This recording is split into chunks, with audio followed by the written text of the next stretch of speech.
Hi everyone, and welcome to today's monologue.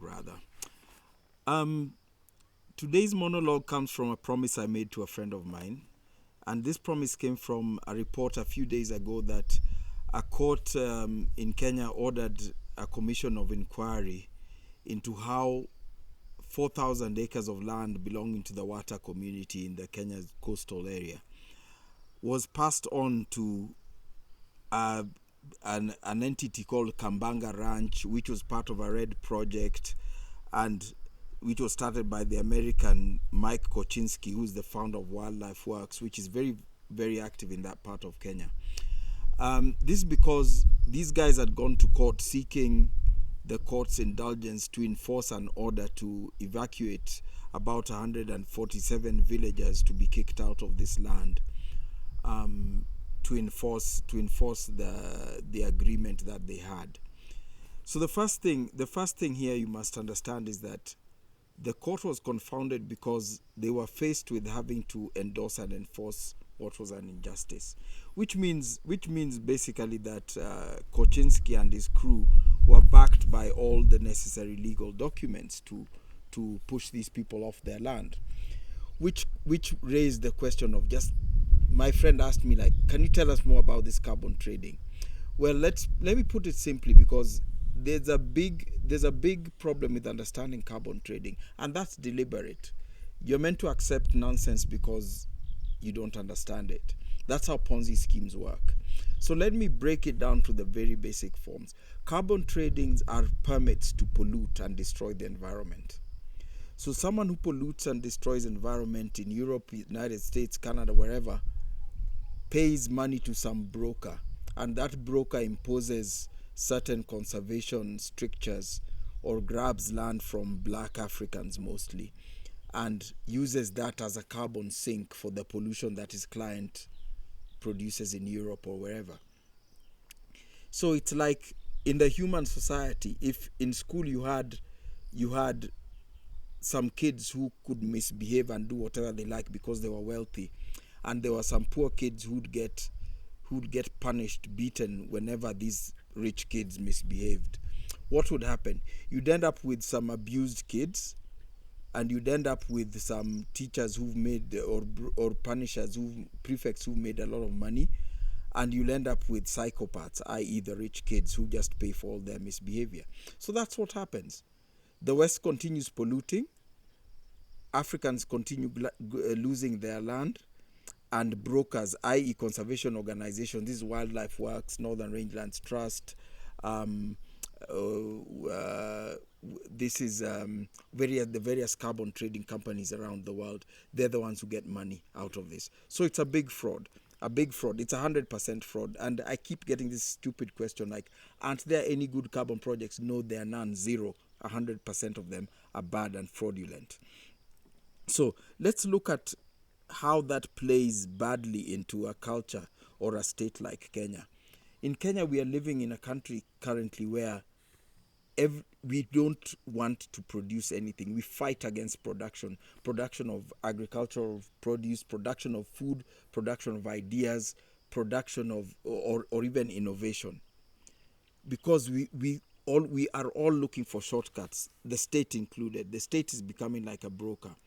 So when this is why this carbon trading thing is so attractive to our state and our leadership, because it seems to promise money for nothing, and nothing thrills Kenyan leaders or the Kenyan state like what seems like money for nothing, or money in return for something you have not produced. And this is important. This is why we held the Africa Climate Summit in Kenya last year. And we had all these rich polluters coming here, and we were dancing for them. By dancing for them, I don't just mean the traditional dancers. I mean our president driving in some silly little yellow car, electric car, from State House every day to the summit, while the US climate envoy John Kerry arrived in a fleet of polluting Chevy Suburban vehicles, armor-plated, blacked-out windows, and all of it. All the other heads of state had all the other accoutrements. And,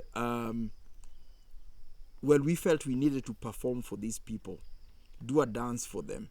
So our president actually got in a vehicle which could not have been safe enough for a head of state. I'm sure it wasn't armor plated.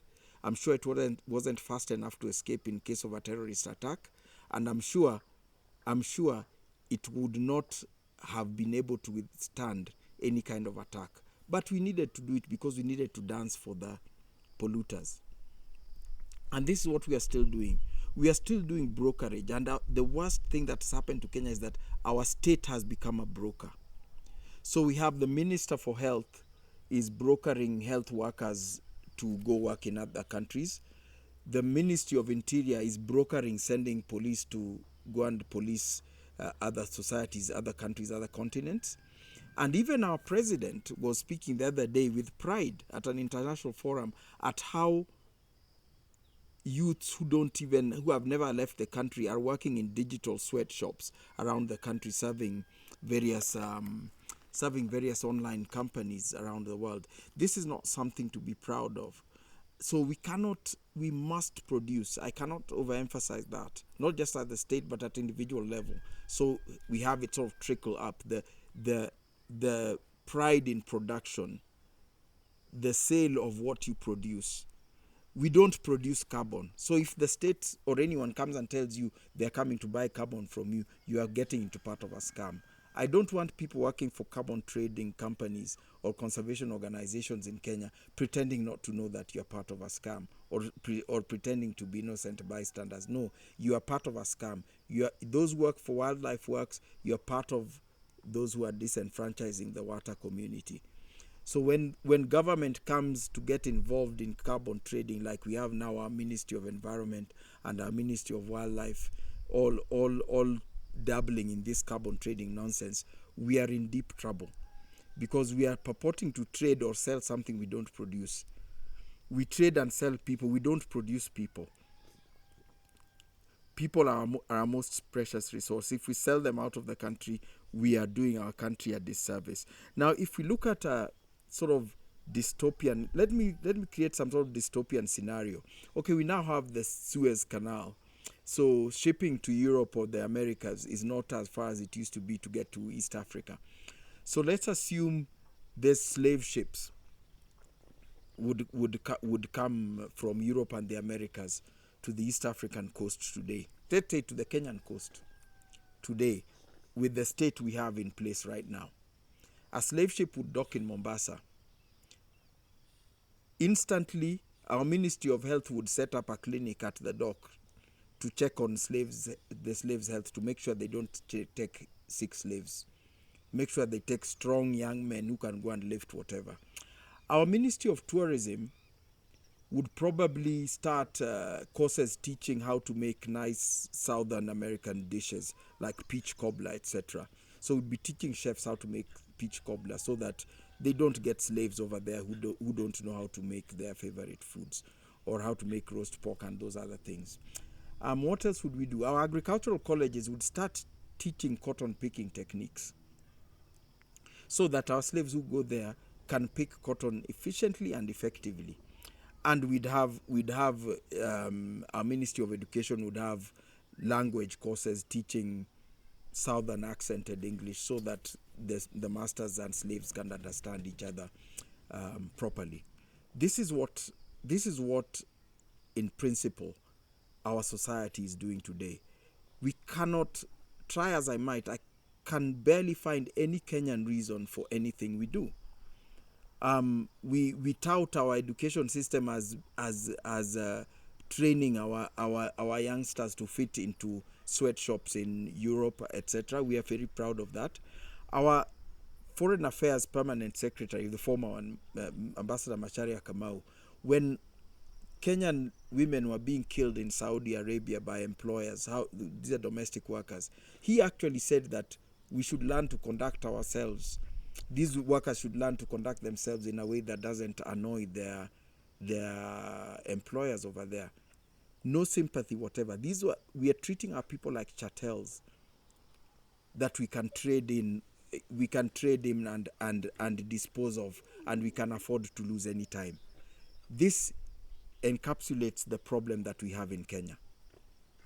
We have a system that does not value humanity. even though the system itself is made of human beings. It's the most bizarre thing you can think about. And this is why we keep losing land. This is why the judge in this particular case was confounded. How is our government? He's wondering how our government is part of something that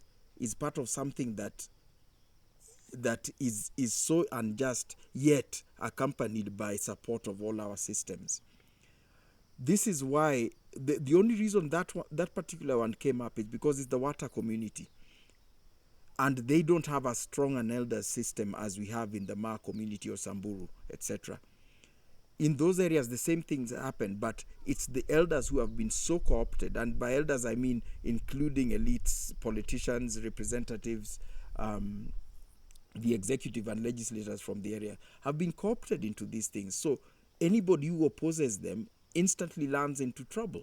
And it's baffling. I constantly have approaches from people affected by these agreements. And the people approaching me are actually signatories or were part of the meetings where these signatures were these agreements were being made. And they never spoke up. There's no other place we have to go. A lot of us don't realize that these strange conservation pirates who come into this country from all over the world, they have other homes. They've just come to have us to take our only home away, to make it a summer home, a winter home, rather, to escape the snow. They could pick up and go anywhere in the world at the drop of a hat. But our elites, the executives, the representatives, the elders, we are betraying our future generations, because those are the people we owe something to. And if you look at the Anglo-Maasai Agreement of 1904, they created a local elite amongst the Maasai elders, then co-opted them and made them sign on to something that disenfranchised the whole of all their entire communities in return for what they were personally given. And that's the exact same template happening today.